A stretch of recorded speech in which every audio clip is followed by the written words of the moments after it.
so much for joining us today for our webinar, An English Teacher's Guide to Teaching APA Style.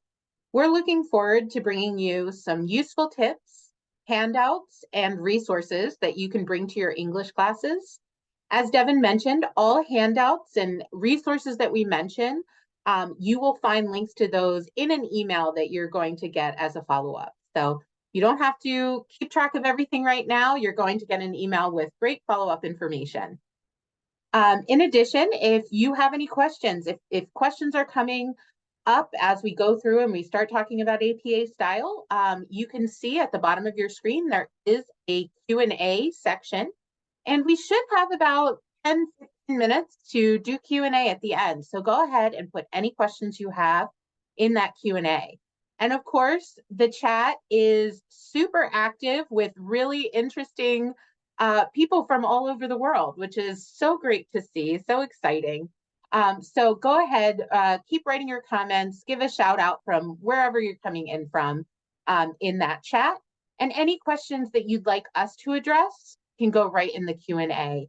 The chat's moving so fast, we're probably not going to be able to see questions as they come up unless you put them in that Q&A. So just keep an eye on, just go ahead and do that if you have any questions for the end of the presentation. Go ahead, Chelsea.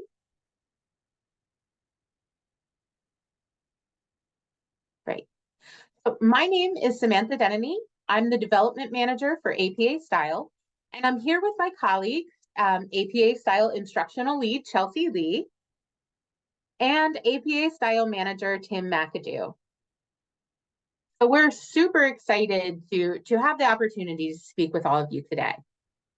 And the first thing that we wanted to get a sense for is answers to a couple of questions. So Chelsea, if you want to advance the slide. So we're going to start with a few poll questions. I just launched the poll, so I'm hoping that you're going to see, it's actually 3 questions right in a row. So the first question is, in which classes do you teach writing? So I'm hoping that some of you can see this poll on your screen, and you can just start answering some questions. Maybe you're a high school teacher, maybe you teach other subjects. So we see those answers flying in, which is great. I'll give you a couple minutes for that. So the first question, what are you teaching?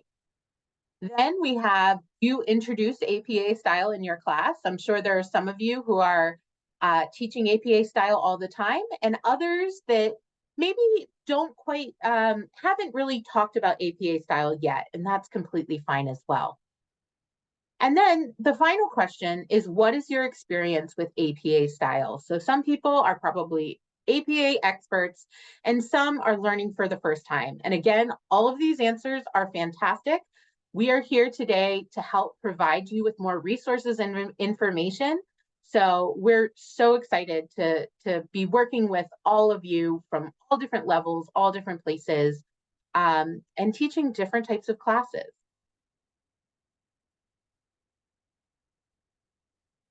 Great. And if you are teaching a class, it looks like a number of you teach in other subjects, not just English. So if you want to put in the chat what classes you're teaching, that is fantastic as well. We'll just give it a few more seconds. There we go. I'll end the poll now and share the results. So it looks like the majority of you are teaching English, often in introductory college writing or college English or other subjects. Some teach higher level college writing, some are teaching high school English. Some primarily teach APA style, which is great. Some introduce APA style alongside MLA. Some don't really teach APA style, and then the fewest number don't talk about APA style at all. But as I mentioned before, we're here to provide you with resources that can really help. And then in terms of experience with APA style, we do have a few APA style experts, which is awesome, but most of you see yourself as kind of an intermediate APA style learner. So thank you so much for sharing this information with us. We have, as I mentioned before, a lot of great information to share. So even if you don't feel like you're an APA style expert quite yet, we're going to provide you with things that can be really useful as you're teaching our classes. So can we go to the next slide, Chelsea? Awesome. So today we're going to talk about, first of all, why teach APA style in an English or writing class. So, we know that MLA style is generally the style of English. Why would you start to talk about APA style? Then we're going to provide resources and practical tips for instructors teaching in any discipline that will help you to build your confidence, but also provide you with easy to use resources that will engage students so they can use APA style right away. Then we're going to go into some recommended resources. And as I mentioned at the end, we will have time for Q&A. So we can go to the next slide. Awesome. So if you are, it looks like there are people teaching a lot of different subject areas. So why teach APA style in an English class, a writing class, or maybe a class that is not that graduate level research class that we all think of when we think of APA style? So next slide, Chelsea. So one of the reasons is what we find is English teachers, writing teachers, librarians, all of these different groups really do it all, right? So a lot of times we find that English teachers and writing teachers are setting students up for writing for life. High school English or college writing instruction and composition classes is often the only instruction students will get in introductory writing, quite often. And what we hear a lot, and some of the psychology teachers will probably agree with this, we often hear from instructors that students might struggle in their intermediate college level classes. An instructor will assign a research paper that must be in APA style. They need students to know how to use a good scholarly tone, good grammar, clarity. They want them to avoid plagiarism with well-formatted references and use good research practices to take their paper from an idea to a final product. But when we ask these instructors where students learn these foundational skills, they often don't know. A lot of times there just isn't time in the curriculum for that direct writing instruction to the level that would really help students most. So you might not be surprised to hear that as a writing teacher, your class is often the only direct instruction that students get in how to be good writers. So your teaching is the foundation for their writing futures, even as they get into complex or discipline-specific college level writing. Also, when we speak to professors teaching APA style at the college level, we often find that the biggest issues that they sometimes come across are things that writing teachers often focus on, like scholarly tone, grammar, inclusive language, things like that. So these are things that if you teach writing, even if you don't directly teach APA style, you're likely teaching things like how to write with good grammar and writing style, how to write with an appropriate scholarly tone, things like that. So if you teach elements of APA style alongside your writing curriculum, that can set important foundational skills for a student's future in scholarly writing. So they'll be able to connect the dots between good writing skills in general and their future in academic writing, where they're likely to use APA style. Next slide, please, Chelsea. Great. So in addition, and I know I've seen a lot of librarians pop up in the chat, so I think they're going to like this one, right? So understanding APA style can also make you a better consumer of information. So even if your students will never write that full research paper in APA style, knowing even a little bit of APA style will make them a better learner, reader, and consumer of information. Most social science research articles that students come across are written in APA style or a closely associated style. So understanding how to navigate this will make them a better consumer of information and better scientific citizens. So we have resources that we're going to share later in the presentation that are going to directly help students with this kind of information consumption and critical thinking that students are going to come upon, even if they never take that, psychology or nursing course where they're using APA style. Next slide, Chelsea. Great. So finally, and I'm sure this is what you all probably thought of first in terms of why to teach APA style in those foundational classes. APA style is expected in college. You can see from this bar graph that the majority of college majors, they use a variety of writing styles. And this uses data on college majors from the National Center for Education Statistics. So the largest portion, 47% of students, are in majors that require APA style, which includes things like psychology, nursing, business, and education. Another 17% of students are in majors that allow a mix of styles or for students to write in a style of their choice, which include APA style, including fields like law enforcement. I think I saw at least one criminal justice professor in the chat, agriculture, philosophy, and religion. Only 5% of degrees are conferred in fields requiring MLA style, which is used in English, modern languages, and humanities. And 31% of majors use a variety of other styles, so specific styles for things like biology, chemistry, mathematics, and journalism. So if 64% of college students will potentially be using APA style, it can really help them to prepare. As I mentioned earlier, discipline-specific classes in college, such as upper-level psychology or nursing classes, often assume a level of APA style knowledge that they might not be able to directly teach in that particular class. The professors might expect students to already know or learn APA style on their own. However, the students who don't already know APA style can be at a disadvantage. They find it difficult to learn APA style without any support. As you might not be surprised to hear, research demonstrates that students have better outcomes when they receive direct instruction in APA writing style.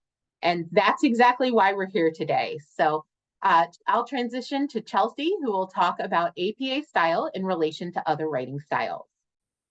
Wonderful. Thank you, Samantha. So as we learned from the poll questions, many of you have some familiarity with APA style, which is great.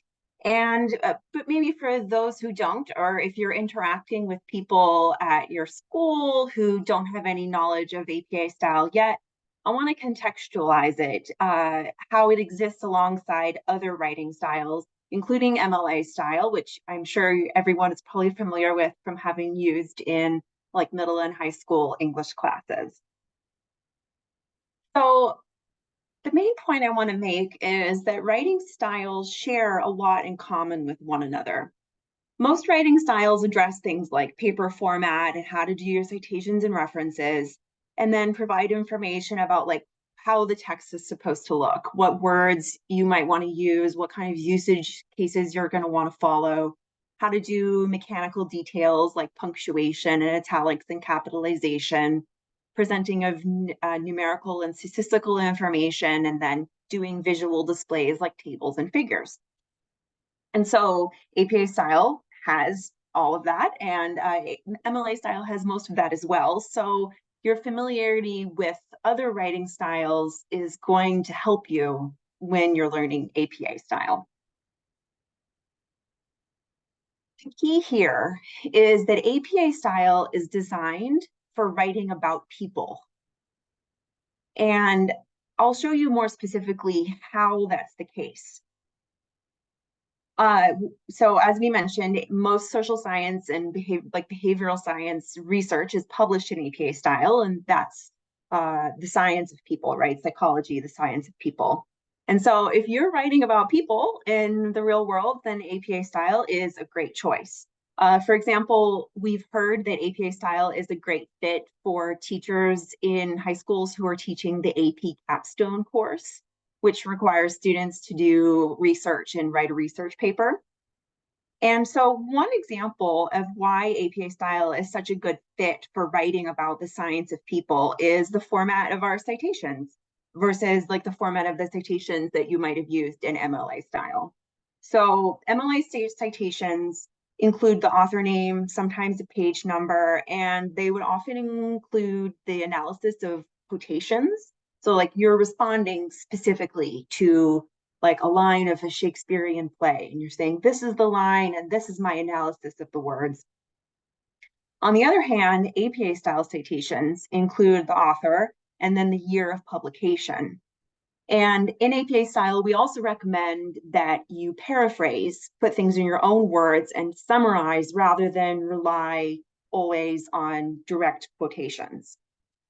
Because key here is that whereas in the English field, you could be studying a work that was written hundreds of years ago, and that would be normal. Whereas in APA style papers, you're probably writing about social sciences, which is a field where how old the information is matters. So that is great for the citation because you can see right there in the citation how old the information is. And that can be helpful when you want to present the most up-to-date research, and the reader can tell when in time did this research happen, and they can see that right in the citation. Likewise, in APA style, we have that emphasis on contextualizing the information for readers, telling them what they need to know about the topic versus stringing together quotations. So APA style can help writers learn how to paraphrase and summarize, which we know is an area that many people struggle with. So now I'll move into what specifically we recommend that you teach about APA style if you're in a position to be teaching. And we recommend that you start with the basic principles. So the three basic principles of APA style are clarity, precision, and inclusion. And the goal of these principles is to help you communicate with excellence. So keep these principles in mind as we go through the rest of the presentation. One resource to share with you is a writing principles poster that we have available on our website. It'll be in the list of links you'll receive after the webinar, and it's in the instructional aids section of our website. And this is sort of a handy reference for what clarity, precision, and inclusion mean. So this would be something you can print out and put in your classroom. We also recommend that you can teach APA style reading comprehension, which is similar to what Samantha was alluding to earlier.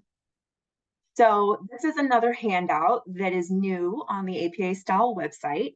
It's called Anatomy of a Journal Article. And this handout explains how scientific articles, usually written in APA style, are structured. And the goal here is that it's like a faster way to digest the information. And you can use your working knowledge of how APA style articles are structured in order to get the information that you need when you need it. And it's going to help you and students save a lot of time because you're not reading from start to finish to determine if something is going to be useful for you. Instead, you're figuring out what do you need to know and where in the article would it be? And then you can go to that section of the article and check right away. So for example, if you want to see like what kind of background information is available on a topic, that information is going to be presented in the introduction of the article. If you want to see, the authors discuss what kind of results that they found and why those are important, that's going to be near the end in the discussion or conclusion section. Because we know that it's unrealistic that you're going to read everything in full before you even decide if you're going to use it as a source. And so this is a tool to help students figure out how to parse. Another new handout we have to share with you is about reading and understanding abstracts. So abstracts, they're often the first, sometimes the only part of scientific research that people read, and they're free. So they're easy to find. They're in database search results. You can see them in Google Scholar. And abstracts are a great thing to educate students about because they can kind of more quickly discern whether a source is going to be helpful to them. They can gain knowledge about a topic, and then eventually they can model their own abstract that they will write on the abstracts that they have read. So the handout explores how, like, ideally everything in the abstract is in the paper. And so if you're reading the abstract and you're thinking, oh, I wish this topic was explored, if it's not there, it's probably not in the paper either. And so it can be a quick tool to figure out whether it's useful for you to keep reading. Another thing that we recommend is that when you're working with students with APA Style is to practice looking things up. So we have our publication manuals. I have mine right here next to me on my desk. And it's not a novel. You don't read it from beginning to end. You look up what you need to know when you need to know it.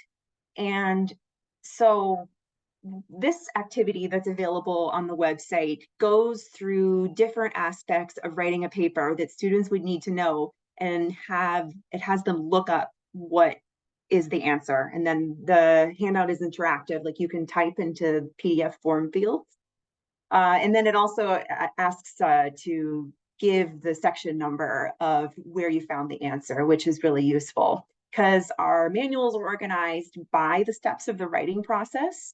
So stuff about getting your research designed and thought through is at the beginning, and then, references are near the end. And if you're going to be publishing, that's at the very end. We also recommend that if you're an instructor providing feedback about APA Style, that you include section numbers or like links to sections of our website that have the guidance that the students need to show them the importance of being able to tie information to the source.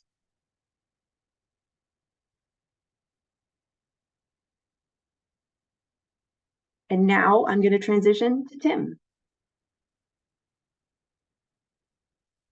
Okay, thanks, Chelsea.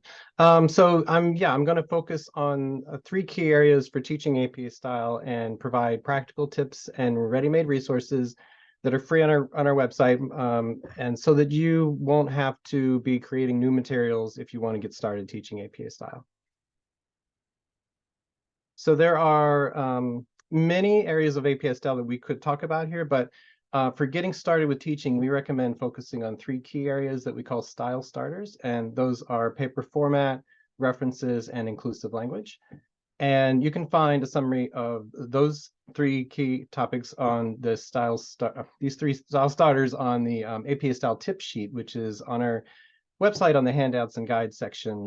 Something you'll be very tired of me saying by the end of this. I'm going to point to that page a lot, but we have a lot of good free resources there.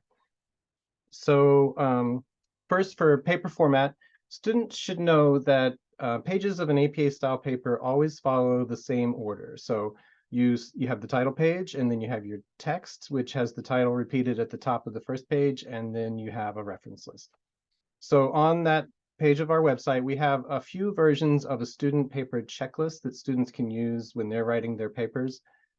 For a high school audience, we recommend the beginner's version of the checklist, which addresses papers that include just the title page, the text, and a reference list. But for students writing papers with more elements, there are other versions of the checklist that cover additional materials like tables and figures.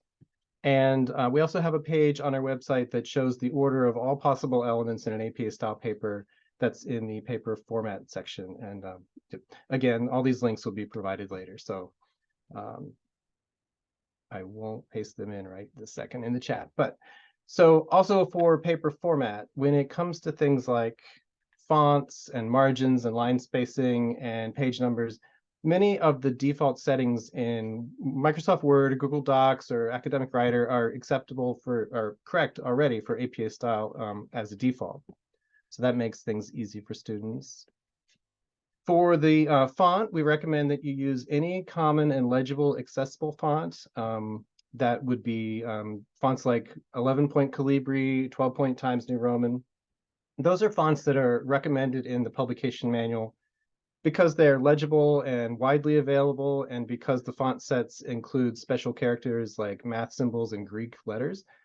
But those are not the only acceptable fonts. Other fonts that meet accessibility criteria can also be used in APA style papers. And we have more information about that on our site. The good news for students is that they don't really need to research all of that. The default font in the word processing program is likely to be just fine. Page margins, also easy. They should be 1 inch, and they are usually already set that way by default. For line spacing, we double space the entire paper, including the title page, the text, and the reference list. And some common questions here are what to do with special things that might be in the text, like block quotes or bulleted lists. And the guideline's easy there to just double space everything.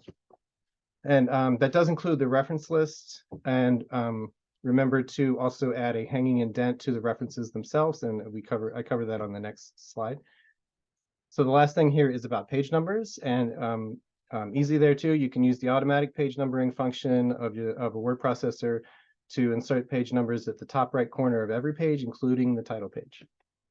So all of those details can be found in our student paper setup guide that's on the handouts page. And so as I've noted, many of the automatic features of your word processing program can help you apply APA style. For example, I know there was a question in the Q&A about heading styles, and we recommend that you use the features to create headings. So students doing that may need a little extra time to set that up the very first time, but then going forward, they're going to save time with every paper they write thereafter. And getting in the habit of using that feature also will help them create accessible papers because the software is doing it in an accessible way. So other automatic features you can use are the automatic bulleted lists function built into word processors that formats them nicely and it complies with APA style guidelines. And the paragraph formatting function can help you create the hanging indents for references as shown here. That's a real easy step. Just write all your references, and as a last step, select them all, apply this setting, and they'll be right.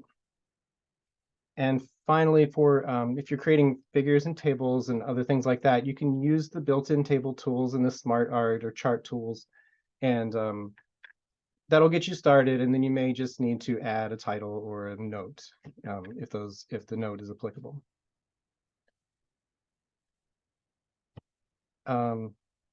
So that was the end of the paper format style starter, and then our next style starter is about references. For citations and references, we have lots of resources to teach you how to do them in APA style. But because you may be familiar with MLA style already, you will probably appreciate another new handout we have that compares the two styles, also available on the site. It shows how the formats compare for 4 common types of references: journal articles, books, edited book chapters, and web pages. So obviously it's too much for me to cover here, but the basic principles to be aware for APA style references, the basic principle is that information is always presented in an author, date, title, and source order in the reference. And then in the in-text citation, when you're mentioning that reference, it's always those first 2 parts. So it's the author and the date. That way someone is reading your work and they come to a citation, they can see that author and date, go to the reference list, find the match, and they've got what they need. So everything else, comparing the two styles, can be found in that handout if you want to download that. And we also have a number of other reference-focused handouts in the handouts on the handouts page. So yeah, if you're looking for example APA style references, we also have more than 100 on the reference examples page of the site. Those are different examples than are in the book, but in the same categories. So they're organized by document type.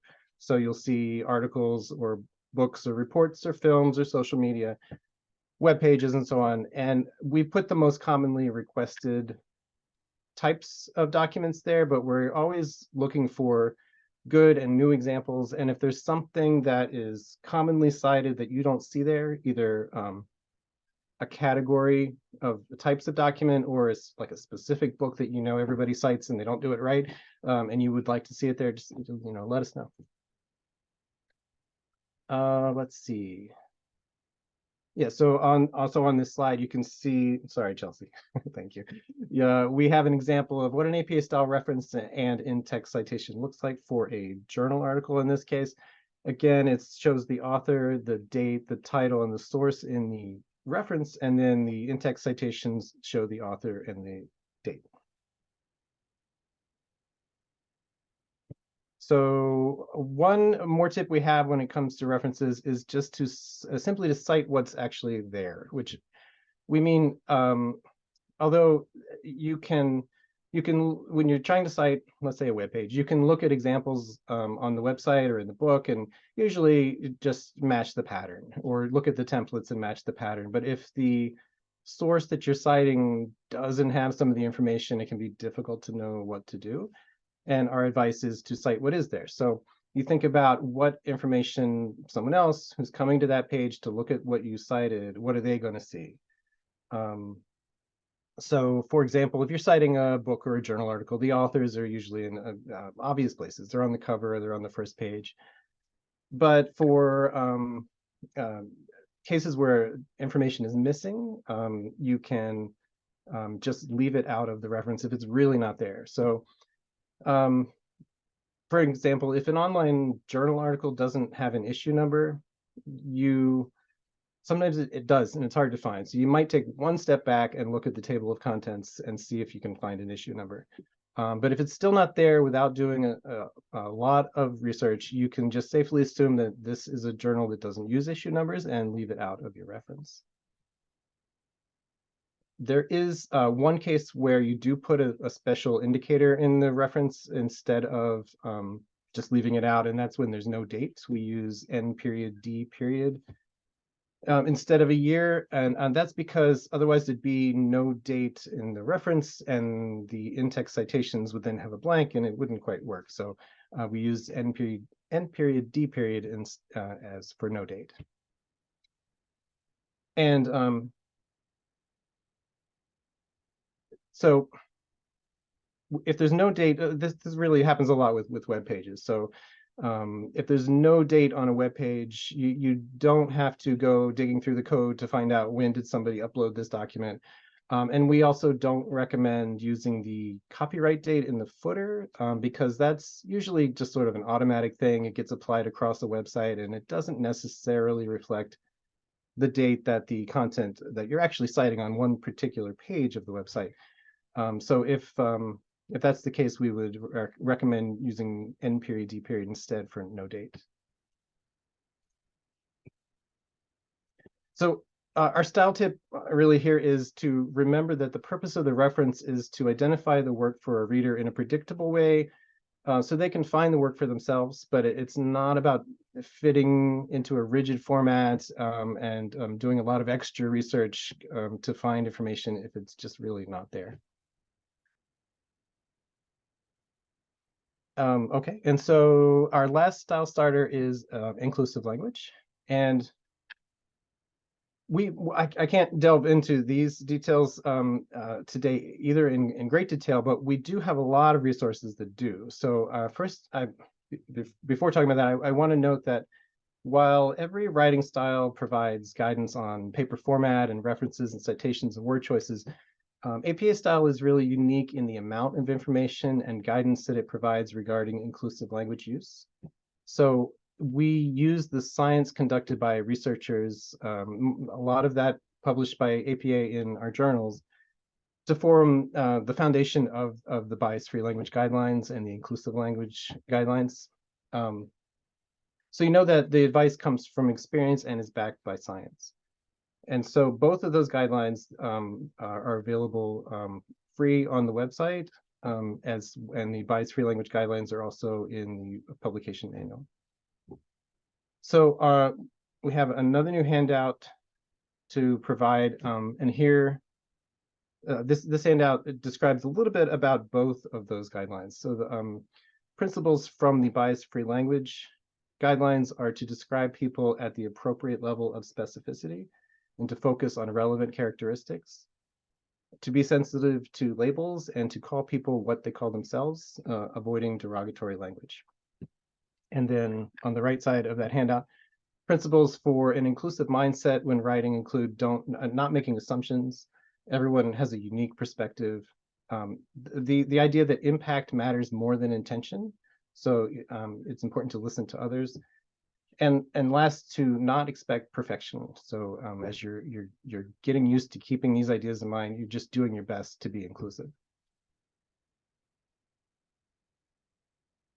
So that is a high-level overview of inclusive language, I know, and I hope you'll all have time to look later at those guidelines. And we really welcome feedback about all of those, because we know that language changes over time and sometimes it changes very quickly. But one final guideline I do want to note specifically is the singular they.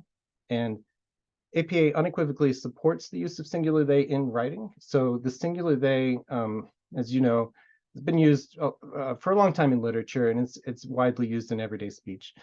And then supporting the use of singular they in formal writing helps move thinking away from a gender binary and toward inclusivity. So first, when discussing a specific person, we of course recommend using their identified pronouns. For example, a woman who uses she or her, a man who uses he or him, or a non-binary person who uses they or them, she or they, or he or they. But when discussing hypothetical people or people where you don't know the gender, you use the gender neutral pronoun singular they. So for example, you might say the student who lost their water bottle checked in the lost and found. So as you know, a common grammatical approach in the past to address situations in which gender isn't relevant or wasn't known has been to use combinations like she/he, or he or she or he, or she with the S in parentheses. And those seem like a good shortcuts, but they're also a little more complicated. They can make the writing cumbersome, especially if that happens like quite a lot in a given document. But moreover, those approaches reinforce the gender binary in a way that using singular they does not. So we have some great resources about using singular they that provide examples and answer common questions on our site and on our blog. And with that, I think I'm handing it over to Samantha.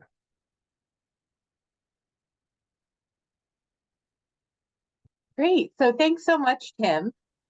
So I know we've provided a lot of different resources, including a lot of new resources that hopefully you guys can incorporate into your teaching and things like that.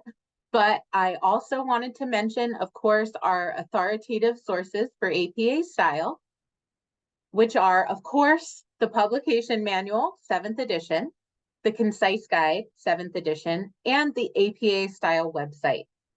So as I'm sure most of you know, the Publication Manual is the guide with all of the information on APA Style. So this is a fantastic tool for everyone to kind of have sitting on their desk, have a couple copies in the library to make sure students can use it as a reference and get all of the information they need. If you teach students who are primarily doing student papers, they're not likely to be writing a professional manuscript or anything like that, the Concise Guide might be a great choice. It has a lot of the same material as the publication manual, but is focused in on student papers as opposed to a professional manuscript. And of course, the APA Style website is absolutely full of free information, including handouts. We have recorded webinars. We have just so much information that can be really helpful. And again, it's free and it's authoritative. It comes from the source. So next slide, please. Awesome. And so if you go to our website, which is apastyle.org, you can find on the instructional aids tab all of these handouts and guides that we've been talking about. So if you don't want to wait for the email, you can get things like tutorials, webinars, handouts, sample papers. That is just a ton of information, and it's free on our website. So go ahead, explore the website, maybe take a look at our blog, even sign up for our monthly newsletter, which you can find information on the website. We really just have so much information available to you, both with these free resources and our books, the publication manual and concise guide, which should be very helpful. So next slide. Also, if you're interested in diving deeper into inclusive language, we have the bias-free language guidelines and the inclusive language guide. You can just capture that QR code with your phone if you'd like, or I believe this will also be coming into your email. So you can read up more on those topics. They're very interesting. And next slide, Chelsea. Great. So now we have time for Q&A. So thank you so much for having such an active chat. It's been really fun to look at, you know, throughout this conversation. If you do have a question, it looks like we have a whole bunch of questions in the Q&A, but you can go ahead and write one if you have one now. I'm just going to start.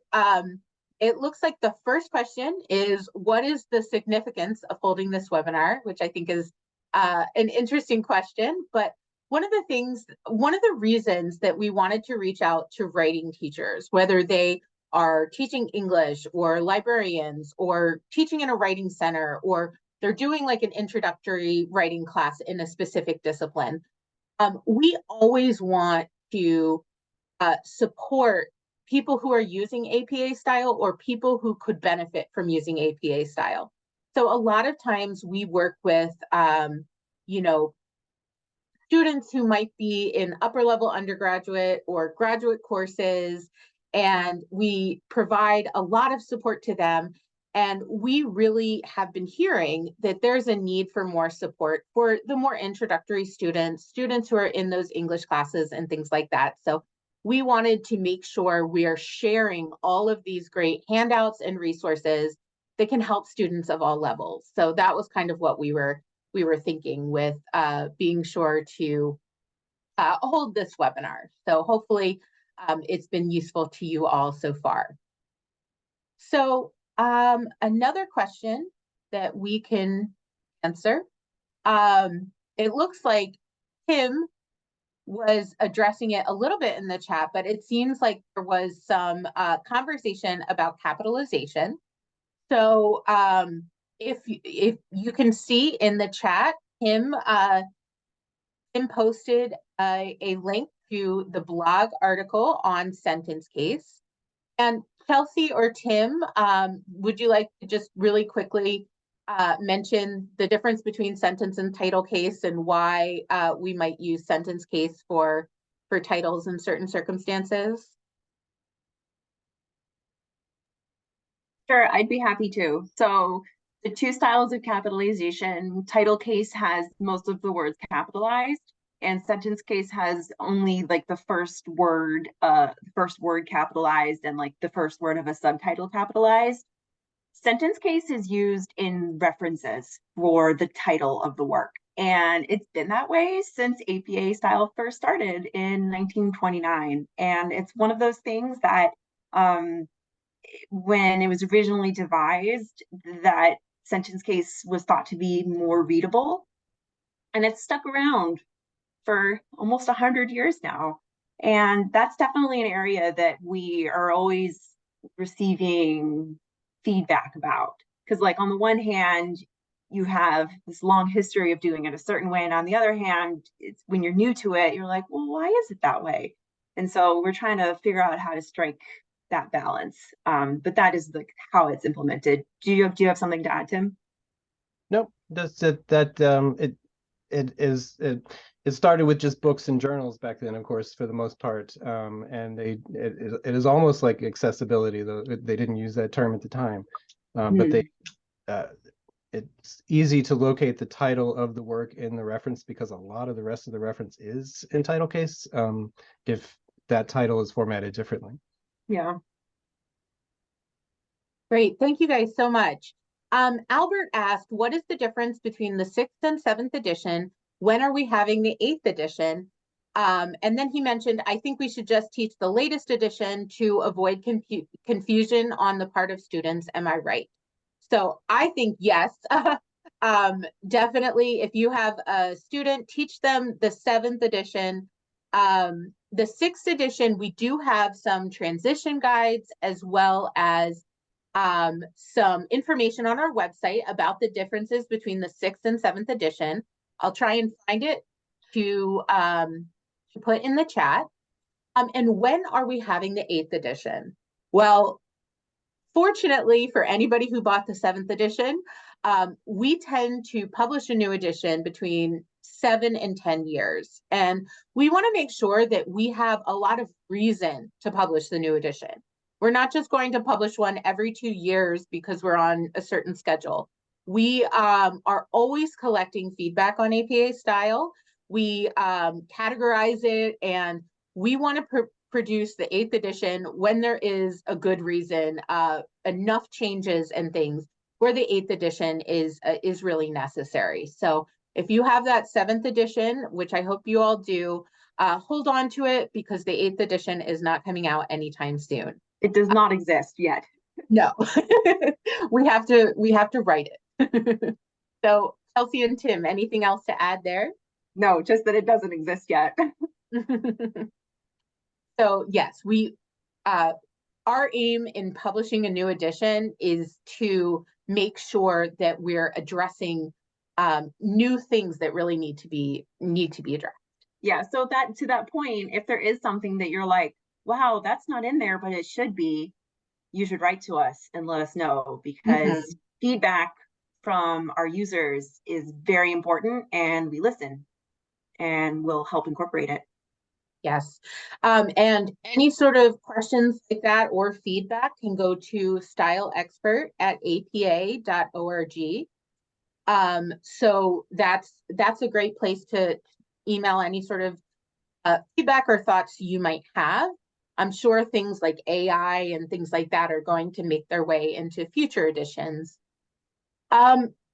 Chelsea or Tim, how would you write findings by SPSS in APA style? Is there like a reference type for that?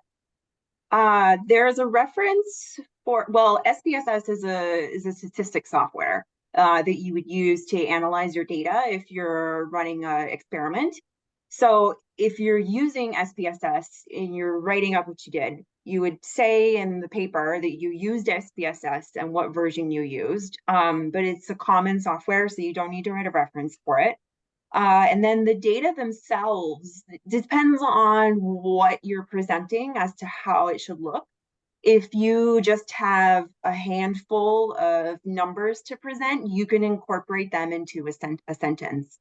Like if you are showing the results of like an ANOVA or a t-test, then those can be incorporated into a sentence. If you have a lot of data, that can be presented in a table, or it can be displayed as a figure. We have 2 books about creating tables and figures that provide tons of detail about how you might present different findings that would have been analyzed in SPSS, or maybe other statistic software would be the same. And those resources are linked on the website in the products section. Great, thank you.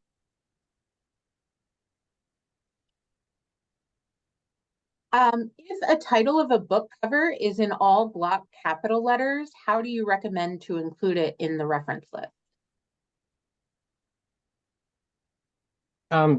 We would still apply the standard formatting for a reference title, so sentence case. Usually on the title, that's just stylistic. It's to look nice on the cover, but you'll see it differently on the inside, and just we would do the usual thing. Yeah, if you look on the copyright page, that can be a good spot to look to see the information for the whole work, including the title and the author, and the date's going to be there. Great. Let me see. I'm trying to find who asked, but somebody asked about, will there be more advanced user webinars? The October webinar, it was an anonymous attendee. Will you be offering a webinar less geared for beginners? So our October webinar is going to be talking about some guidelines that might be a little bit of a refresher for people who are already used to using APA style. Very Halloween related. We call these ghost guidelines that you might think exist but don't, or zombie guidelines from past editions that are no longer relevant. So that might be a good one. And then in 2024, we're still creating our webinar schedule. So if you have any good ideas, please don't hesitate to reach out with some good ideas that we can present for more advanced webinars, but we certainly do plan to have a few of those next year. So I have a couple questions in here, and would we be able to use these resources, these handouts and things, to go along with APA presentations? Can we distribute them to students? Yes, please do that. We would love that. Great. So go ahead, print them out from our website, give them to your students, and hopefully they will be very helpful.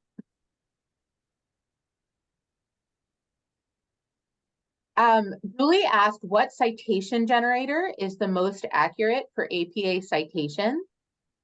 So one of the difficult things that we deal with at APA is we know that there are lots of fantastic tools available, but we are not really asked to like cross-check them very frequently. So we don't always have the best knowledge of what the most accurate APA citation generator might be, especially it's hard for us, we can't keep up with changes and things like that. However, I can tell you that APA has our own citation generator within our tool called Academic Writer. So if you want to go on our website, take a look at Academic Writer. That's the only one we can tell you 100% is correct. The other ones very well might be. We just don't know. They never asked us. So the exception actually is Merriam-Webster's dictionary. Nice. They asked us, and we told them the feedback, and they implemented it, which was so cool. So that's awesome. I know for sure that one is correct. Great. Samantha, can I jump in that because there's a related question about whether to recommend our cite versus the manual, and that the person who wrote this said that they had heard that there are errors on our site, and it really is the same. The guidelines are identically the same. A lot of times the wording is pulled from the manual, so it's the official APA style site. So it is correct. If you find a typo, you find a problem, let us know. What people have, but the guidelines are correct, and please do use both the web recommended to students, both the web pages and the blog pages. I think sometimes people come to the conclusion that something is wrong because they see a discrepancy between APA style guidelines on somebody else's site versus our site, and they see, oh, that it's different. It's us who's the authority. So usually if there's a discrepancy, it's going to be that there's an error in someone else's site rather than ours. Great. Felicia asked, could the panel advise on whether the italicizing of a word or phrase is preferred over open inverted commas? Oh, the italics versus quotation marks question.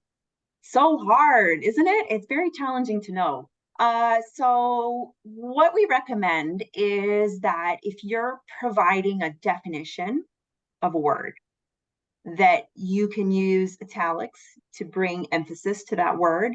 And then especially if you're quoting a definition, then the quotation of the definition will go in quotation marks.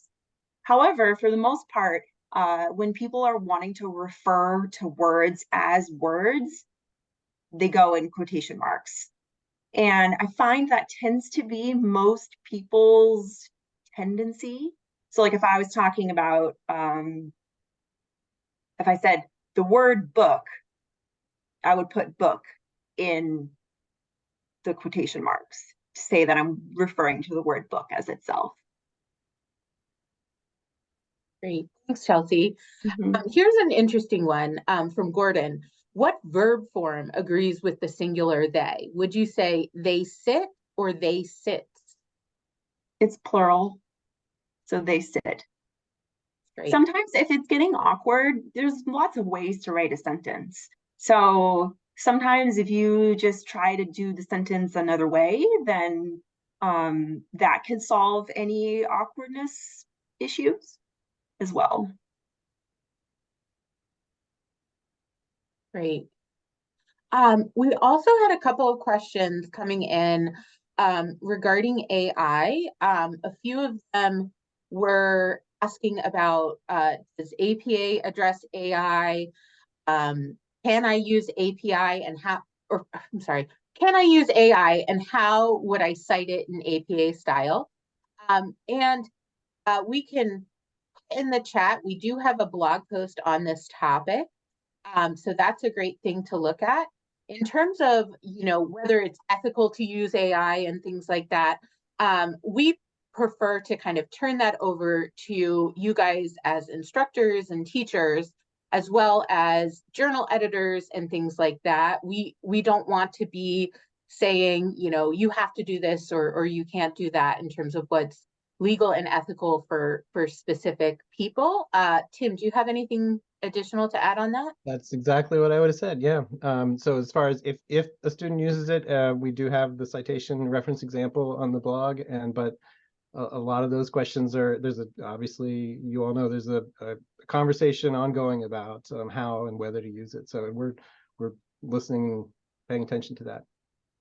One caveat is that if students use ChatGPT or other forms of AI and they say, how do you cite this in APA style? We have no idea if that will be correct. And we actually did that when it first came out before we had any guidelines, and it made stuff up. So we certainly cannot say that that is a good move when you're writing your papers. And that's a good thing to let your students know, that ChatGPT doesn't necessarily know how to cite things in APA style correctly. So it looks like we're coming to the end of our hour. It looks like we've answered a bunch of questions. There are still some more, and we can get to some of these. If we didn't answer it, we might be able to get to some in email. So thank you all so much for taking the time to speak with us. And